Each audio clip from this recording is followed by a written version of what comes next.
आज का क्लास है क्षेत्र सदिश पढ़ेंगे, विद्युत फ्लक्स पढ़ेंगे, गॉस प्रमेय पढ़ेंगे।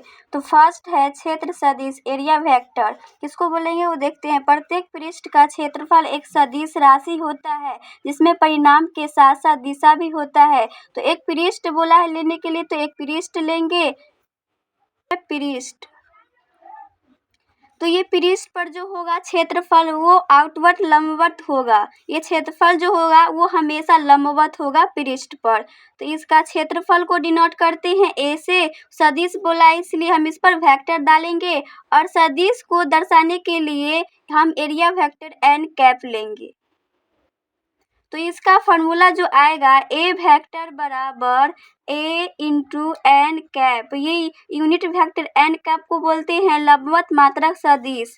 एन कैप को बोलते हैं यहाँ पर लंबवत मात्रक सदिश के दर्शाता है। ये एन कैप लंबवत मात्रक सदिश जो होता है वो हमेशा दिशा को दर्शाता है कि दिशा जो है आउटवर्ड लंबवत जा रहा है।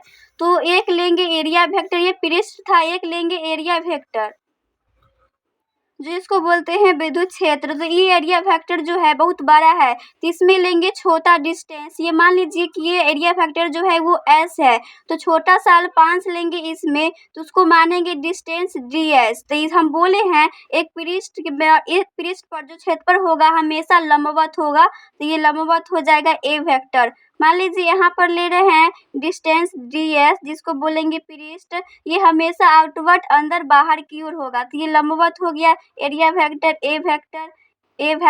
और ये दर्शाने के लिए एन कैप लेते हैं, इसमें भी एन कैप हो जाएगा। मान लीजिए यहाँ पर एक होगा डिस्टेंस डी एस, ये हमेशा लंबवत होगा, जिसको बोलते हैं क्षेत्रफल। तो क्षेत्रफल हमेशा लंबवत बाहर की ओर आएगा। मान लीजिए हम यहाँ पे डिस्टेंस अल्पांश डी एस लेते हैं, तो एरिया वेक्टर बाहर की ओर आ जाएगा लंबवत, जो जिसको बोलेंगे क्षेत्रफल। तो हमेशा जो एरिया वेक्टर होगा जिस पृष्ठ पर जो होगा एरिया वेक्टर हमेशा लंबवत की ओर होगा। अगला है विद्युत फ्लक्स इलेक्ट्रिक फ्लक्स। विद्युत क्षेत्र में स्थित किसी पृष्ठ से अभिलंबवत गुजरने वाला कुल क्षेत्रफल रेखा की संख्या को उस पृष्ठ से गुजरने वाला विद्युत फ्लक्स कहते हैं। तो विद्युत फ्लक्स को हम फाई से डिनोट करते हैं। तो ये फाई से डिनोट किए तो फर्स्ट में इसका 3 स्टेप होगा। एक है फाई समानुपाती जो होगा ई, इसको बोलते हैं विद्युत क्षेत्र। और दूसरा यहाँ पे है फाई समानुपाती ए। तो विद्युत फ्लक्स को जो होगा वो समानुपाती किसका होगा, क्षेत्रफल के। और तीसरा स्टेप है फाई समानुपाती कॉस थीटा। तो ये तीनों जो है को फाई बराबर समानुपाती ई है, एक है फाई समानुपाती जो है ए है, और एक है फाई समानुपाती कॉस थीटा है। तो ये तीनों को हम मिलाकर लिखेंगे तो क्या आएगा, फाई समानुपाती ई ए कॉस थीटा आ जाएगा जब तीनों को मिलाकर लिखेंगे तब। तो इसको हम समानुपाती हटाएंगे तो एक नियतांक लगाएंगे जो होगा के ई ए कॉस थीटा आ जाएगा। ये समानुपाती हटाए तो ये नियतांक लगा, कॉस थीटा आ जाएगा। यहाँ पे के जो है इसको लिख देते हैं, यहाँ पे के जो है एक अनुपातिक नियतांक है, एक अनुपातिक नियतांक है। तो SI पद्धति से यहाँ पे के का जो मान होगा वो 1 हो जाएगा। तो के जगह पर अब 1 रख देते हैं फार्मूला में, तो हो जाएगा फाई बराबर ई, तो 1 हो जाएगा तो बचेगा ई ए कॉस थीटा।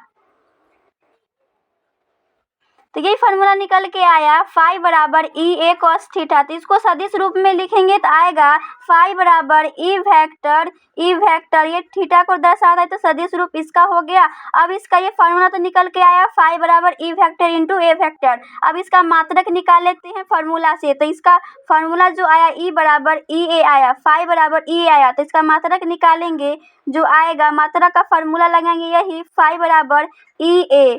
तो ई का जो होता है मात्रक उसको बोलेंगे सबसे पहले ई को, एक फार्मूला होता है विद्युत फ्लक्स का एफ वाई क्यू। तो इसको ई के जगह पर हम ये फार्मूला लगा लेंगे फाई बराबर एफ वाई क्यू इंटू ए। तो एफ जो है उसको बोलते हैं बल, तो बल का मात्रक जो होता है वो न्यूटन होता है, और ये बट्टा है तो बट्टा लगाएंगे, और क्यू आवेश का मात्रक जो होता है वो कूलम होता है।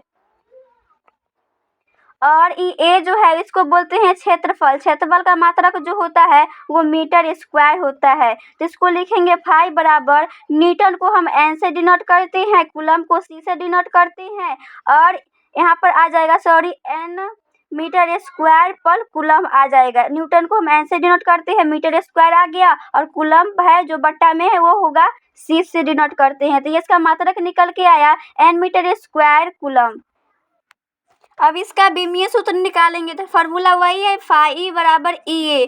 तो ई जब ई बराबर एक फार्मूला होता है एफ बाई क्यू, तो इस ई के जगह पर हम ये रख सकते हैं, तब विमीय सूत्र हम निकाल लेंगे। तो ई के जगह पर एफ बाई क्यू रख दिए और ए क्षेत्रफल को सेम रख दिए और इसका एफ का जो होता है विमीय सूत्र वो होता है एम एल टी पर -2 होता है, और ए क्षेत्रफल का होता है एल स्क्वायर जिसको बोलते हैं लेंथ, और क्यू आवेश का जो होता है हमेशा 80 होता है। तो इसको जब 80 को हम ऊपर ले जाएंगे तो क्या होगा, इसका कैलकुलेशन होगा एम एल टी पर -2 और एल स्क्वायर, और ये इन्वर्स हो जाएगा ए इन्वर्स 1, जब ऊपर जाएगा तो इन्वर्स चढ़ जाएगा ए माइनस इन्वर्स 1। जब ये ए जो है -t है, यहाँ पे -2 है, तो इसको क्या आएगा एम टी पर -3 आ जाएगा, और एल जो है एक ही है, एल 1 है, एक 2 है, तो क्या हो जाएगा 3 हो जाएगा, और ए इन्वर्स आ जाएगा। तो इसका विमीय सूत्र जो निकल के आया एम टी पर -3, एल पर 3, ए पर इन्वर्स 1, यही इसका विमीय सूत्र है। अगला है गॉस प्रमेय।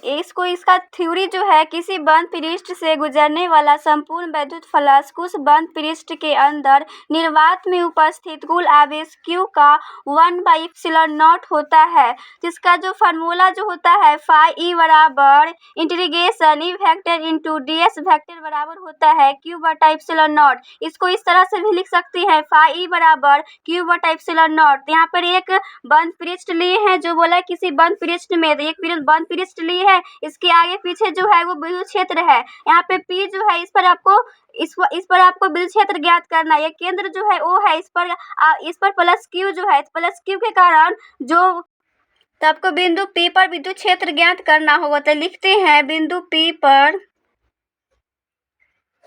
करना होगा। तो इसका फार्मूला जो होता है E बराबर 1/4πε0 इंटू Q/r² होता है। तो ये फार्मूला है, इस पर आपको विद्युत क्षेत्र ज्ञात करना है। तो इसका जो डायरेक्शन जो होगा प्लस Q आवेश के कारण जो विद्युत क्षेत्र की तीव्रता जो होता है आउटवर्ड बाहर की ओर होता है, जो हम कल अनुप्रस्थ स्थिति में बताए थे। तो इसका दिशा जो होगा OP के अनुदिश होगा। इस पर होगा E बराबर 1/4πε0 इंटू Q/r²। इसका दूरी जो होगा ये r मान लेते हैं स्मॉल r, तो इसका दूरी भी क्या आ गया r² आ गया। तो ये विद्युत क्षेत्र की तीव्रता का फार्मूला है। अब इस पर आप बंद पृष्ठ के कारण आपको निकाला है विद्युत फ्लक्स को, तो इसको लिखते हैं अतः गोले से गुजरने वाला संपूर्ण विद्युत फ्लक्स। तो विद्युत फ्लक्स को हम फाई ई से डिनोट करते हैं। इसका फार्मूला जो होता है ये अभी तुरंत देखे हैं integration E vector into D S vector होता है। तो फाई ई बराबर जो आएगा इंटीग्रेशन ई को हम क्या लिखेंगे ई लिखेंगे, और ई बराबर जो होता है ई इंटू डी एस होता है, जिसको हम डिस्टेंस माने थे, तो ई पर लिखेंगे डी एस। तो इसका जो होगा फाई ई बराबर जो आएगा ई का मान जो है 1/4πε0 इंटू Q/r² है। तो ई के जगह पर हम ये लिख सकते हैं, तो हो जाएगा 1/4πε0 इंटू Q/r²। इसका इंटीग्रेशन हो जाएगा डी एस का इंटीग्रेशन हो जाएगा यहाँ पर। तो फाई ई बराबर जो आएगा 1/4πε0 इंटू Q/r²। तो यहाँ पे ये इंटीग्रेशन ds जो है ये बंद पृष्ठ है, इसलिए इसका जो फार्मूला जो आएगा 4πε0r² आएगा। इसके जगह पर हम 4πr² रख देंगे, तो ये जो है r² से r² कट जाएगा, 4π से 4π कट जाएगा, जो फाई ई जो आएगा वो आएगा Q/ε0 आएगा। तो यही प्रूफ हुआ कि गॉस प्रमेय जो होता है फाई बराबर Q/ε0, ये प्रूफ हो गया। स्पेशल केस है। फर्स्ट है, सरफेस किसी भी आकृति का हो, यदि उसमें आवेश समान है तो विद्युत फ्लक्स भी समान होगा। मान लीजिए एक आकृति लेते हैं वृत्त का और एक आकृति लेते हैं आयत का, तो ये जो है इसका आकृति और जो होगा आवेश होगा वो दोनों समान होगा। ये फर्स्ट था। और दूसरा में है, यदि सरफेस में बहुत सी आवेश हो, मान लीजिए आवेश यहाँ पर फाई ई बराबर हो, फार्मूला जो होता है फाई ई बराबर क्यू बटा इप्सिलॉन नॉट होता है। तो मान लीजिए यहाँ पे आवेश जो है बहुत सारा है, तो Q1 plus Q2 plus Q3 dot dot ले लेते हैं कि बहुत सारा आवेश है, और बट्टा जो होगा इप्सिलॉन नॉट होता है। तो यहाँ पे फाई ई बराबर जो होगा क्यू नेट हो जाएगा। कुल के लिए लिखते हैं Q बराबर क्यू नेट हो जाएगा Q के लेल, और इप्सिलॉन नॉट आ जाएगा। तो यही है दूसरा एक फार्मूला। और तीसरा में है, यदि सरफेस में कोई आवेश ना हो, तो यहाँ पे आवेश का मान जो होगा Q का मान जो होगा वो शून्य होगा। तो फार्मूला जो होता है गॉस फॉर्मे का फाई बराबर Q बटा इप्सिलॉन नॉट होता है। तो Q के जगह पर यहाँ पे 0 रखना है, तो 0 रख देंगे, इप्सिलॉन नॉट होगा, तो फाई ई का भी मान क्या हो जाएगा, शून्य हो जाएगा। जब Q बराबर शून्य होगा तो विद्युत फ्लक्स भी क्या होगा, शून्य आएगा। MCQ है। फर्स्ट है, किसी गोलीय पृष्ठ के अंदर यदि प्लस क्यू आवेश रख दिया जाए तो संपूर्ण पृष्ठ से निकलने वाला विद्युत फ्लक्स कितना होगा। तो हम अभी तुरंत पढ़े गॉस के प्रमेय में विद्युत फ्लक्स निकाले हैं, जो था फाई बराबर क्यू बटा इप्सिलॉन नॉट। तो इस ऑप्शन में जो है ऑप्शन नंबर बी होगा करेक्ट। विद्युत फ्लक्स का मान होता है क्यू बटा इप्सिलॉन नॉट, ये हो गया बी। अगला क्वेश्चन है, विद्युत फ्लक्स का मात्रक होता है। तो विद्युत फ्लक्स का जो फार्मूला होता है फाई बराबर ई बटा ए। तो ई के जगह पर हम एक फार्मूला होता है जिसके जगह पर होता है वी बटा डी। तो ई के जगह पर रख दिए वी डी, और ए जो है क्षेत्रफल इसको सेम रख दिए। बी को लिखते हैं मीटर, ए को क्षेत्रफल को बोलता, और मीटर हो गया, इस पर होगा ऑप्शन नंबर सी हो गया।